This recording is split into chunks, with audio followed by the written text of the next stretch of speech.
আমি পদ্মজা। পর্ব 24। লেখক ইলমা বেহরোজ।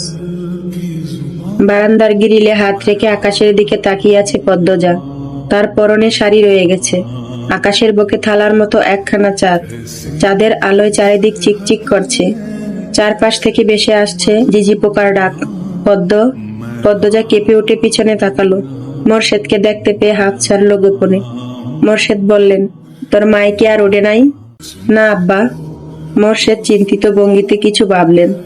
বললেন, তুই হজাক কেন? যা ঘরে গিয়া ঘুমা, আমি ঘাটে যাইতাছি। আচ্ছা আব্বা। মোরশেদের যাওয়ার পানে পদ্মজা তাকিয়ে রইল। সে ভাবছে, কিন্তু কি ভাবছে তা নিজেই ধরতে পারছে না। কুকুরের গেউ গেউ শুনে উদাসীনতা কেটে গেল। শাড়ির আঁচল টেনে সাবধানে হেঁটে ঢুকলো সদর ঘরে। ওখানে পাটি বিছিয়ে দূর দূরান্ত থেকে আসা আত্মীয়রা ঘুমাচ্ছে। তাদের ডিঙ্গিয়ে পদ্মজা হেমলতার ঘরে এলো। শুনেছিল লিখন শাহকে নিয়ে মা নিজের ঘরে এসেছিলেন। এরপর কি হলো কে জানে। সন্ধ্যার পর পূর্ণা জানালো, আম্মা ঘুমাচ্ছে।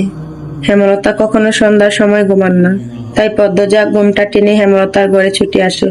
মাকে এত শান্তিতে ঘুমাতে কখনো দেখেনি পদ্মজা, তাই আর ডাকেনি। কেউ ডাকতে আসলেও তাড়িয়ে দিয়েছে। ঘুমাচ্ছে যখন ঘুমাক না হয়।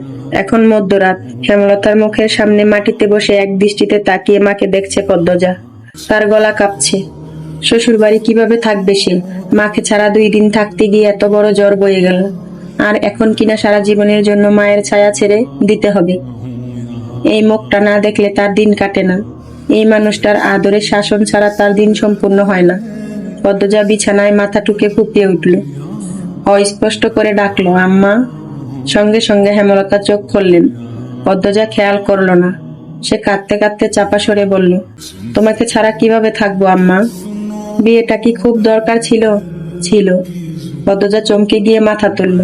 গলার স্বর আগের অবস্থানে রেখে বলল, কেন আম্মা? সব জানতে নেই মা। পদ্মজা মাথা নত করে নাক টানছে। হেমলতা বললেন, বিয়ে হতেই হবে। বর বদল হলে সমস্যা নেই।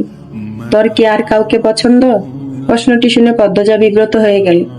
হেমলতাও প্রশ্নটা করতে গিয়ে অসন্তুষ্টি বোধ করছিলেন।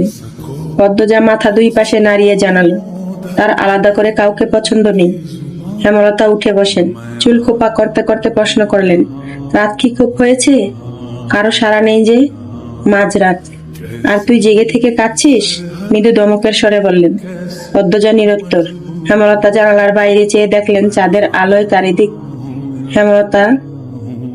হেমলতা জানালার বাইরে চেয়ে দেখলেন চাঁদের আলোয় চারিদিক উজ্জ্বল। আজ জ্যোৎস্না রাত। চাঁদের আলো বলে ঘরের মেঝেতে এসে পড়েছে। তিনি বিছানা থেকে নামতে নামতে পদ্মজাকে তাড়া দিয়ে বললেন, শাড়ি পাল্টে সালোয়ার কামিজ পরে নে। কেন আম্মা? যা বলছি কর। পদ্মজা ঘরে গিয়ে শাড়ি পাল্টে নিল। উঠানে এসে দেখে হেমলতার হাতে বইটা। পদ্মজা অবাক হয়ে প্রশ্ন করল, হাতে বইটা কেন? পূর্ণাকে নেব? নেওয়া উচিত। যা, ওকে ডেকে নিয়ে আয়। প্রান্ত প্রেমা যেন টের না পায়। পদ্মজা অসহায়ের মতো তাকিয়ে রইল মায়ের দিকে। হেমলতা তাড়া দিলেন, যা তো। অন্তর্দন্ত হয়ে ছুটে গেল পদ্মজা। কয়েক মিনিটের মধ্যে ফিরল পূর্ণাকে নিয়ে। বেচারি গমে ডুলছে। হেমলতা ঘাটে এসে দেখেন মোরশেদ নৌকায় বসে বিড়ি ফুঁকছেন। নৌকা ছাড়ো।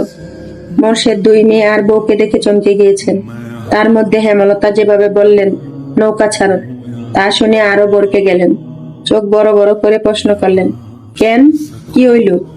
মোরশেদের প্রশ্নের জবাব না দিয়ে পদ্মজা পূর্ণাকে নিয়ে হেমলতা নৌকায় উঠে স্থির হয়ে বসেন। বইটা মোরশেদের দিকে বাড়িয়ে দিয়ে মিষ্টি করে হেসে বললেন, জ্যোৎস্না রাতে নৌকা ভ্রমণে বের হয়েছি আমরা।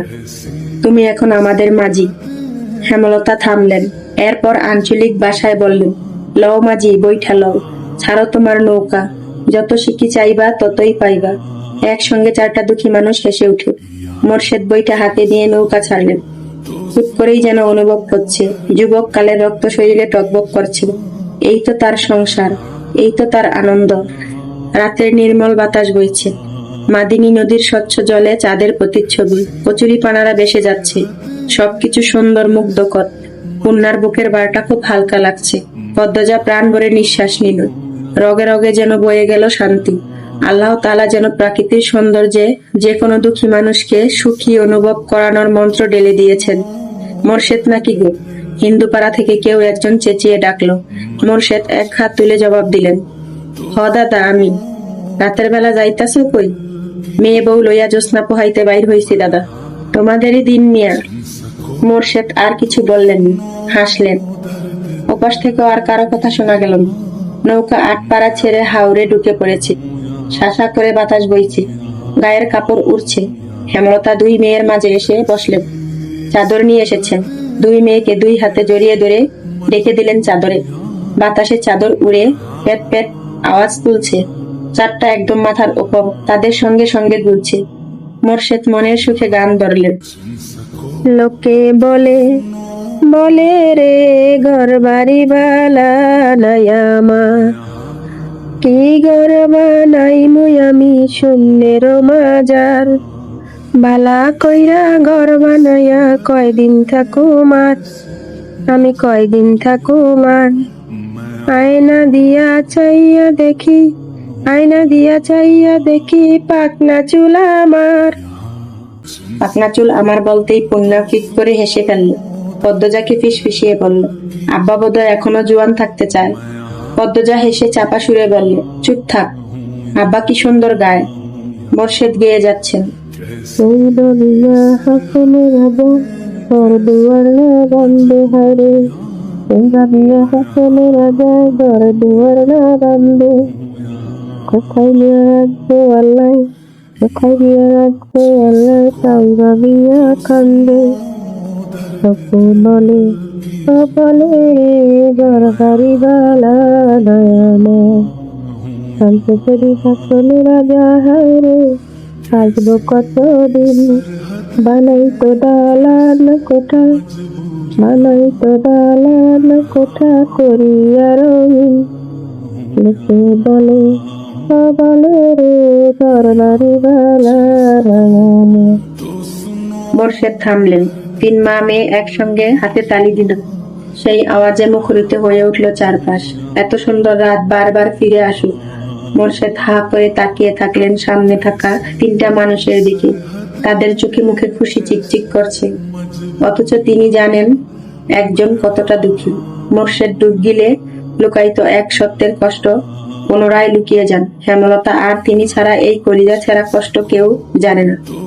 মোর্শেদ হেসে বললেন, এই অবাগা মাঝিকে কি আপনারা আপনাদের মাঝে জায়গা দেবেন? মোর্শেদের কণ্ঠের শুদ্ধ ভাষায় মিষ্টি আবদার শুনে পদ্মজা অবাক হয়ে উঠল। আজ সব কিছু কত সুন্দর। পূর্ণা বলল, দেব, এক শর্তে। নৌকা চালানোর বিনিময়ে সিকি যদি না নেন। মোর্শেদ মেয়ের রসিকতা শুনে হাহা করে হাসেন। সেই হাসি বারবার প্রতিধ্বনি হয়ে ফিরে আসে কানে। তিনি বৈঠা রেখে হেমলতার সামনে এসে বসলেন। নৌকা নিজের মতো যেদিক ইচ্ছে ছুটে চলছে। মোর্শেদ হেমলতাকে বললেন, দুইটা শরীরে খালি তুমি লইয়া রাখবা, সারো তো এইবার।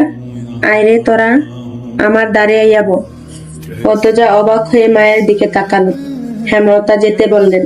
পদ্মজা মোর্শেদের ডান পাশে বসলো, আর পূর্ণা বা পাশে।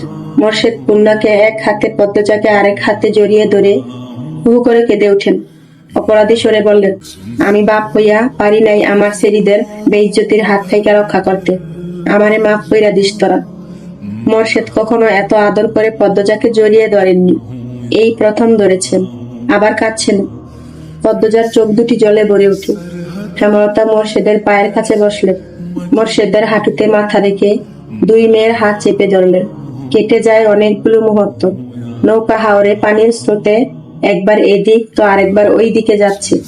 বাতাসে চারজনের চোখের জল শুকিয়ে মিশে গেছে ত্বকের সঙ্গে।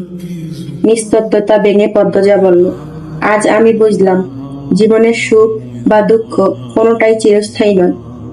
দুঃখে মর্মাহত না হয়ে সুখের সময়টা তৈরি করে নিতে হয়, তাহলেই জীবনে সুখের মুহূর্ত আসে। আবার সুখ সর্বক্ষণ সঙ্গে থাকেন। দুনিয়ার লীলা খেলার স্বার্থে দুঃখ বারবার ফিরে আসে। হেমলতা পদ্মজার দিকে না তাকিয়ে পদ্মজার ডান হাতে পরম মমতায় চুমু খেলেন। চারটা অর্ধেক হয়ে এসেছে, খুব তাড়াতাড়ি আকাশে মিলিয়ে যাবে।